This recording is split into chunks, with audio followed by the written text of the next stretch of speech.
નમસ્કાર મિત્રો, જો તમે પણ ઈચ્છો છો કે તમારા ઘરમાં સુખ, સમૃદ્ધિ અને ધનની કૃપા સતત બની રહે, તો આજનો આ વિડીયો અંત સુધી જરૂર જોતા રહેજો. અષાઢી બીજ વર્ષનો એક ખૂબ જ શુભ અને પવિત્ર દિવસ માનવામાં આવે છે.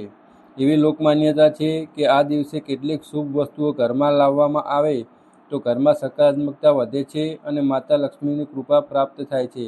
આજે અમે તમને એવી 7 શુભ વસ્તુઓ વિશે જણાવીશું જેને અષાઢી બીજના દિવસે ખરીદવાની પરંપરા ઘણા લોકોમાં જોવા મળે છે. તેથી વિડીયો પૂરો જરૂર જુઓ. વિડીયો ગમે તો લાઈક કરજો, ચેનલ પર નવા હો તો સબસ્ક્રાઈબ કરજો અને કોમેન્ટમાં જય માતા લક્ષ્મી જરૂર લખજો. અષાઢી બીજ માત્ર એક તહેવાર નથી, પરંતુ નવી શરૂઆતનું પ્રતીક માનવામાં આવે છે. ખાસ કરીને ગુજરાતમાં આ દિવસનું આગવું મહત્ત્વ છે. ઘણા વેપારીઓ આ દિવસથી નવા હિસાબની શરૂઆત કરે છે, ઘણા લોકો નવા કાર્યોમાં આરંભ કરે છે અને ઘણા પરિવારોમાં પોતાના ઘરમાં શુભ વસ્તુઓ લાવીને ભગવાનનું સ્મરણ કરે છે. માન્યતા એવી છે કે આ દિવસે કરવામાં આવેલું શુભ કાર્ય આખા વર્ષ દરમિયાન સારા પરિણામ આપવાની પ્રેરણા આપે છે. જોકે આ માન્યતાઓ શ્રદ્ધા અને પરંપરાઓ પર આધારિત છે, પરંતુ આજે પણ લાખો લોકો તેને ભક્તિપૂર્વક અનુસરે છે.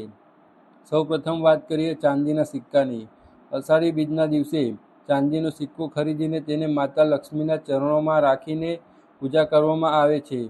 ત્યારબાદ તે સિક્કાને તિજોરી, પૈસા રાખવાના સ્થાન અથવા પૂજા ઘરમાં રાખવામાં આવે છે. ઘણા લોકો માને છે કે તે ઘરમાં શુભતા અને સમૃદ્ધિનું પ્રતીક બને છે. જો આખી ચાંદી ખરીદવી શક્ય ન હોય તો નાનો ચાંદીનો સિક્કો પણ લઈ શકાય છે. મહત્વનું કિંમતનું નથી, પરંતુ શ્રદ્ધાનું છે. હવે વાત કરીએ હળદરની ગાંઠની. હળદરને હિન્દુ ધર્મમાં ખૂબ જ શુભ માનવામાં આવે છે. અષાઢી બીજના દિવસે એક અથવા 5 હળદરની ગાંઠ ખરીદીને તેને લાલ કપડામાં બાંધીને તિજોરીમાં અથવા પૂજા ઘરમાં રાખવાની પરંપરા છે. લોકમાન્યતા મુજબ હળદર ભગવાન વિષ્ણુ અને માતા લક્ષ્મી બંનેને પ્રિય છે. તેથી ઘણા લોકો આ દિવસે હળદરનું વિશેષ પૂજન પણ કરે છે. શ્રદ્ધાપૂર્વક કરવામાં આવેલી પૂજા મનને શાંતિ અને સકારાત્મકતા આપે છે. ત્રીજી શુભ વસ્તુ છે નાળિયેર. હિન્દુ ધર્મમાં કોઈ પણ શુભ કાર્ય નાળિયેર વિના પૂર્ણ માનવામાં આવતું નથી.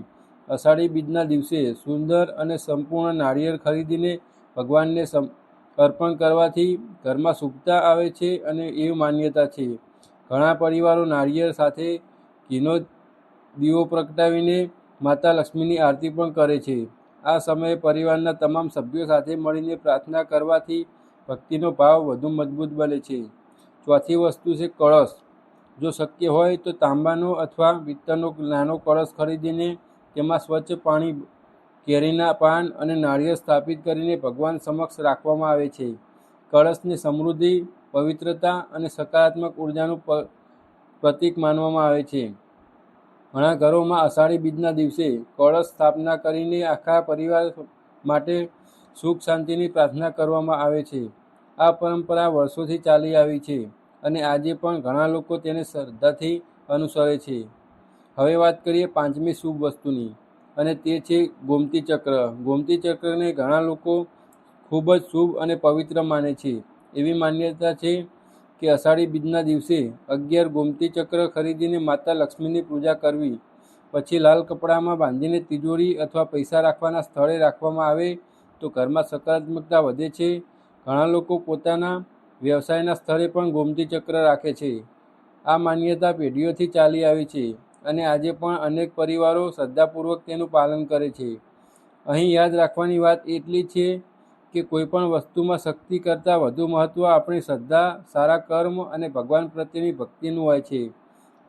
હવે વાત કરીએ 6ઠ્ઠી શુભ વસ્તુની, જે છે કૌડી. કૌડીને માતા લક્ષ્મીનું પ્રતીક માનવામાં આવે છે. પ્રાચીન સમયમાં કૌડીને ઉપયોગ ચલણ તરીકે પણ થતો હતો, તેથી આજે પણ તેને ધન અને સમૃદ્ધિ સાથે જોડવામાં આવે છે. અષાઢી બીજના દિવસે 5, 7 અથવા 11 કૌડી ખરીદીને તેના પૂજા કરવામાં આવે છે. ત્યારબાદ તેને લાલ કપડામાં બાંધીને તિજોરીમાં અથવા પૂજા ઘરમાં રાખવામાં આવે છે. ઘણા લોકો દિવાળી સુધી તેને ત્યાં જ રાખે છે અને ત્યારબાદ ફરીથી પૂજા કરે છે. આવા પરંપરાઓ પરિવારને પોતાની સંસ્કૃતિ અને ધાર્મિક માન્યતાઓને સાથે જોડીને રાખે છે. હવે વાત કરીએ 7મી અને ખૂબ જ શુભ વસ્તુની, જે છે તુલસીનો છોડ. જો તમારા ઘરમાં તુલસીનો છોડ ન હોય તો અષાઢી બીજના દિવસે તુલસીનો છોડ ઘરે લાવવો ખૂબ જ શુભ માનવામાં આવે છે. જો પહેલેથી જ તુલસીનો હોય તો તેને વિશેષ પૂજા કરવી, પાણી અર્પણ કરવું અને ઘીનો દીવો પ્રગટાવવો. હિન્દુ ધર્મમાં તુલસીને માતા લક્ષ્મીનું સ્વરૂપ અને ભગવાન વિષ્ણુને અત્યંત પ્રિય માનવામાં આવે છે. તુલસીની નિયમિત સેવા કરવાથી ઘરમાં પવિત્રતા અને સકારાત્મક વાતાવરણ બની રહે છે, એવી લોકમાન્યતા છે. સવારે અને સાંજે તુલસી પાસે દીવો પ્રગટાવવાથી મનમાં શાંતિ અને ભક્તિનો ભાવ વધે છે.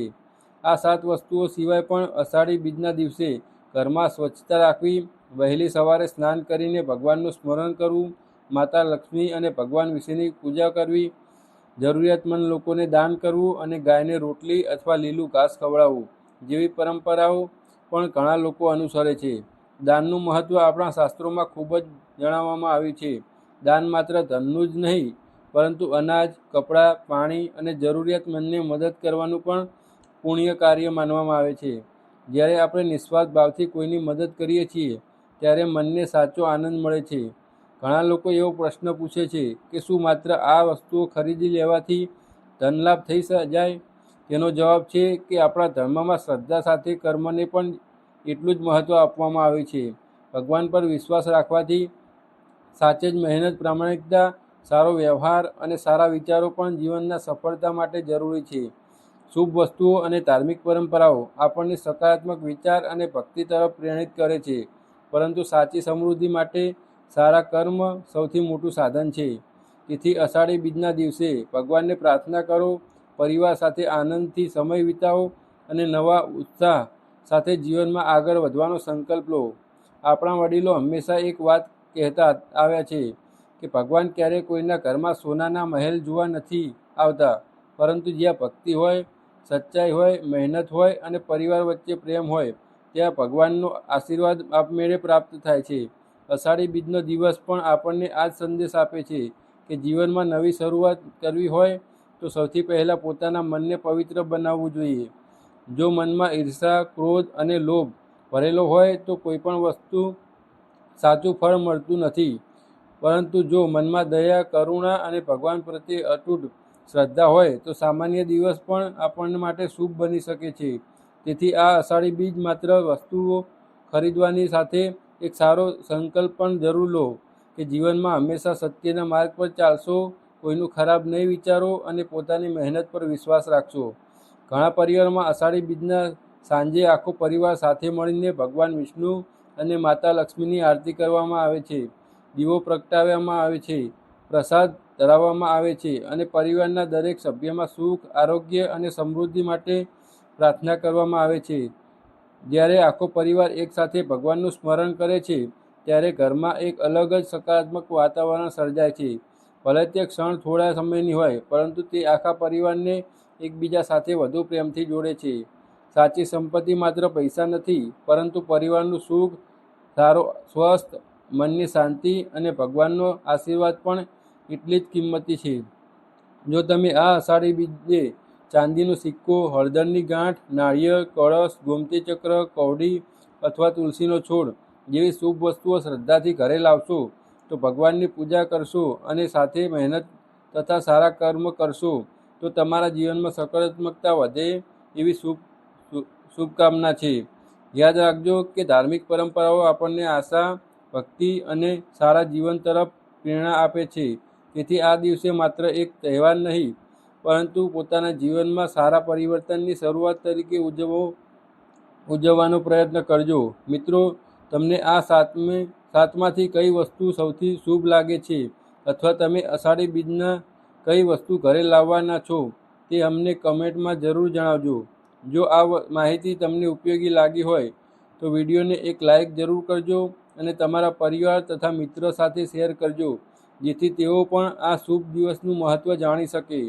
જો તમે અમારી ચેનલ પર નવા હો તો અત્યારે સબસ્ક્રાઈબ કરીને બેલ આઇકન દબાવી દેજો, જેથી આવી ધાર્મિક, જ્યોતિષ અને ઉપયોગી માહિતી તમને સૌથી પહેલાં મળતી રહે. ભગવાન વિષ્ણુ અને માતા લક્ષ્મીની કૃપા તમારા અને તમારા પરિવાર પર હંમેશા બની રહે. તમારા ઘરમાં સુખ, શાંતિ, સમૃદ્ધિ અને સદૈવ આનંદનો વાસ રહે. ખૂબ ખૂબ આભાર. ફરી મળીએ એક નવા અને સુંદર વિડીયોમાં. જય શ્રી હરિ, જય માતા લક્ષ્મી.